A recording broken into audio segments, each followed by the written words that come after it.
Thank you, Mr. Speaker. I'm pleased to rise and say a few words about the Electricity Act.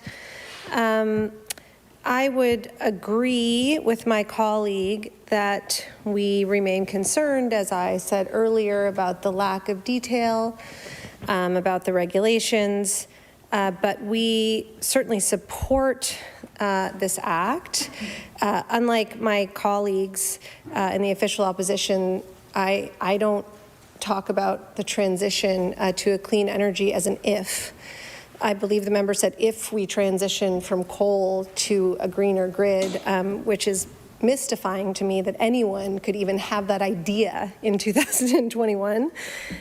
We are moving away from coal. We are, despite its storied history in our province, and particularly on the island of Cape Breton, it is time for us to make a shift. And this is one small piece of that, I will agree, but it is an important piece.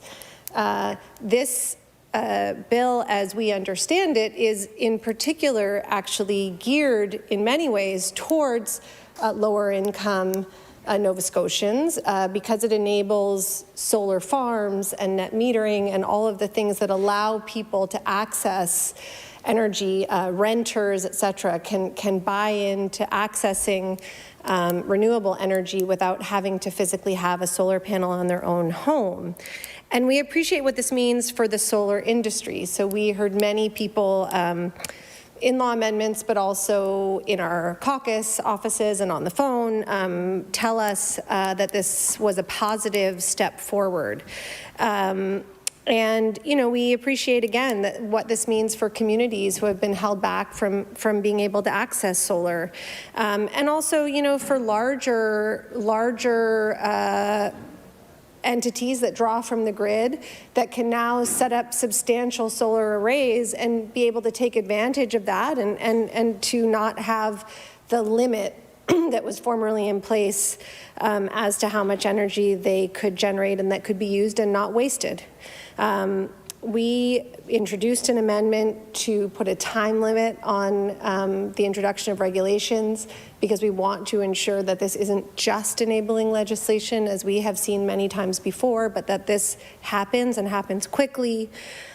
We are happy to see progress on the efficiency, but I also want to put this bill in a little bit of context, which is if you know, we've been in budget estimates now, simultaneous to this, and if you look at the budget for energy and mines, you'll see that Petroleum Resources and Canada Offshore Petroleum Board will receive 2.5 times the money that is allocated to sustainable and renewable energy in this budget. So we're moving, we're glad we're moving, we're not moving quickly enough. In estimates this week, we also learned that we're spending $12 million on a multi-year agreement with Morocco to learn more about how to extract fossil fuels. This government has confirmed that they support the Goldboro LNG proposed project, knowing that it would cost the federal government $1 billion to get it off the ground, and that it would create 3.7 megatons of GHG emissions annually, which would trash our climate targets. That's the basic formula that needs to change. So we're happy to see this, but as my colleague, the member from Dartmouth East, always says, the order of operations is backwards. I think that's what he says. That's how this feels a little bit to us. We're glad to see it happen. We need more, and we need it quickly.